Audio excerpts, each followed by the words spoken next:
Assalamualaikum warahmatullahi wabarakatuh. Halo Sobat NU Online, bertemu lagi dengan saya Dr. Rita Fajri Tamim MKes. Dan pada episode kali ini kita akan ngobrol banyak tentang apakah betul seblak dan mie instan itu berbahaya, dan apa betul seblak maupun mie instan dan lain sebagainya ini bisa menyebabkan ketidaksuburan pada wanita. Stay tune dan kita akan ngobrol bareng-bareng dalam sesi kali ini.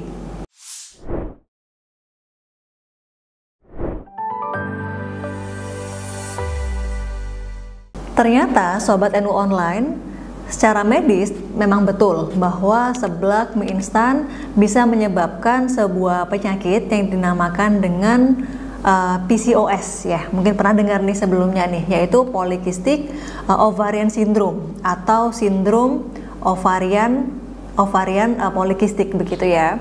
Nah, ngomong-ngomong apa sih PCOS itu? PCOS merupakan, tadi itu singkatannya Polycystic Ovarian Syndrome, yaitu sebuah penyakit yang ditandai dengan ketidakseimbangan hormon, terutama terjadi pada wanita di usia subur. Kondisi ini selain ditandai dengan adanya ketidakseimbangan hormon, juga ditandai dengan menstruasi yang tidak teratur dan juga munculnya kista pada satu atau kedua organ ovarium dalam tubuh wanita. Ketika sudah muncul kista dan lain sebagainya, hormon tidak stabil, maka penyakit PCOS ini dapat menghambat proses kehamilan maupun kesuburan pada wanita. Secara umum memang wanita yang menderita PCOS itu menghasilkan hormon androgen atau hormon laki-laki dalam tubuhnya lebih banyak dibandingkan dengan wanita normal, gitu ya. Berlebihnya hormon androgen inilah yang menyebabkan menstruasi menjadi tidak teratur dan menyebabkan sulitnya hamil pada wanita tersebut. Nah, sekarang pertanyaannya, kok bisa makan seblak maupun mie instan menyebabkan PCOS? Apa hubungannya? Oke, jadi hubungannya adalah karena seblak maupun mie instan itu banyak sekali terbuat dari bahan tepung olahan, begitu ya. Nah, tepung olahan ini kalau dikonsumsi dalam jumlah banyak, dia akan menyebabkan resistensi insulin atau tingginya kadar insulin untuk mengendalikan karbohidrat, tapi tidak bisa berfungsi dengan baik dalam menurunkan kandungan gula dalam darah kita. Nah, akibatnya hal ini bisa memicu terjadinya PCOS. Walaupun sebenarnya sahabat NU Online, penyebab PCOS ini sangat kompleks, tidak hanya makanan saja, tapi yang paling utama memang terjadinya ketidakseimbangan hormon akibat dari banyaknya bahan olahan yang kita konsumsi, termasuk tepung-tepungan tadi yang merupakan bahan utama dari seblak maupun mie instan. Lalu pertanyaan berikutnya adalah, selain dari makanan yang kita konsumsi, apa lagi nih penyebab dari PCOS yang lain gitu ya, supaya kita bisa lebih mudah untuk mencegahnya. Yang pertama adalah kadar hormon insulin yang berlebihan. Hal ini dijelaskan dalam sebuah jurnal, The Fertility and Sterility, yang berjudul All Women with PCOS Should Be Treated for Insulin Treatment gitu ya. Dikatakan bahwa hampir 70% wanita yang mengalami PCOS juga mengalami resistensi insulin. Insulin merupakan hormon yang berfungsi untuk mengatur karbohidrat yang masuk dalam tubuh kita. Insulin juga berfungsi untuk menurunkan gula darah dalam tubuh kita supaya menjadi normal kembali. Pasien dengan PCOS banyak sekali ditemukan juga mengalami resistensi insulin. Akibatnya apa?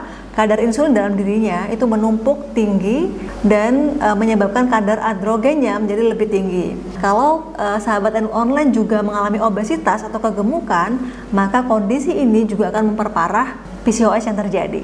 Kedua adalah faktor genetik. Jadi kalau sahabat NU Online punya ibu atau saudara perempuan yang menderita PCOS, maka sahabat NU Online berarti punya peluang yang lebih besar dalam menderita penyakit PCOS ini. Ketiga adalah gangguan keseimbangan hormon. Artinya apa? Kadar hormon dalam tubuh kita mengalami ketidakseimbangan. Misalnya adalah hormon testosteron yang biasanya tinggi pada lelaki, ternyata juga tinggi pada diri kita. Atau juga hormon androgen misalnya juga tinggi pada kita. Kalau hormon-hormon ini terlalu tinggi dalam tubuh kita, maka biasanya hal ini memicu terjadinya penyakit PCOS. Nah, supaya sahabat NU Online juga bisa waspada, ini adalah beberapa gejala awal dari PCOS ini. Gejala awal dari PCOS yang pertama adalah haid yang tidak teratur atau berkepanjangan. Nah, disebabkan oleh indung telur atau ovarium yang tidak melakukan proses ovulasi. Biasanya ditandai dengan haid yang sampai lebih dari 35 hari. Selain itu, penderita PCOS karena mengalami ketidakteraturan haid biasanya juga berakibat pada kesulitan untuk hamil. Yang kedua adalah terjadinya produksi hormon androgen atau hormon pria yang terlalu tinggi dalam tubuh kita. Dalam kondisi normal, jumlah hormon androgen ini umumnya hanya sedikit pada wanita, begitu ya. Tapi pada kondisi pasien PCOS, biasanya hormon androgen ini jumlahnya tinggi atau banyak begitu. Dan hal ini dapat mencegah terjadinya proses ovulasi sehingga bisa menghambat haid seperti itu ya. Dan selain itu, hormon androgen yang terlalu tinggi juga menyebabkan kulit wajah kita terlalu banyak berminyak dan sangat berjerawat dibandingkan kondisi normal. Yang ketiga adalah ovarium polikistik. Hal ini ditandai dengan indung telur yang nampak membesar dan terlihat gambaran folikel-folikel berisi sel telur imatur yang berukuran kurang dari 1 cm tapi jumlahnya sangat banyak atau lebih dari 12 biji.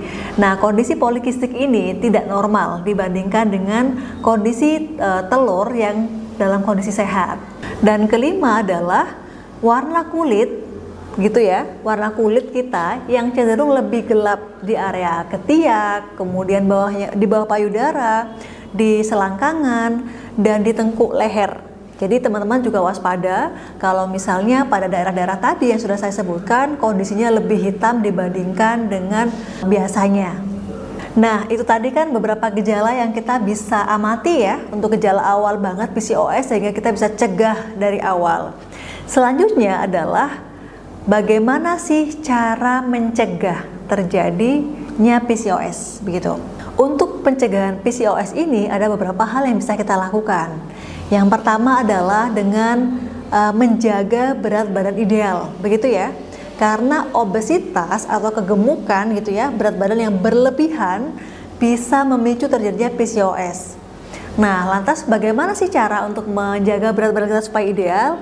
Pastinya dengan menjaga pola makan kita, mengurangi makanan yang tinggi kalori, tinggi lemak, dan menambah porsi sayuran maupun serat dalam tubuh kita. Selain itu, berolahraga juga penting banget untuk mencegah terjadinya kegemukan atau obesitas. Kemudian selanjutnya yang kedua, mengonsumsi makanan bergizi dan bernutrisi. Jadi teman-temanku sekalian, makan saja tidak cukup, tapi kita juga harus memperhatikan asupan nutrisi yang ada dalam makanan yang kita konsumsi sehari-hari.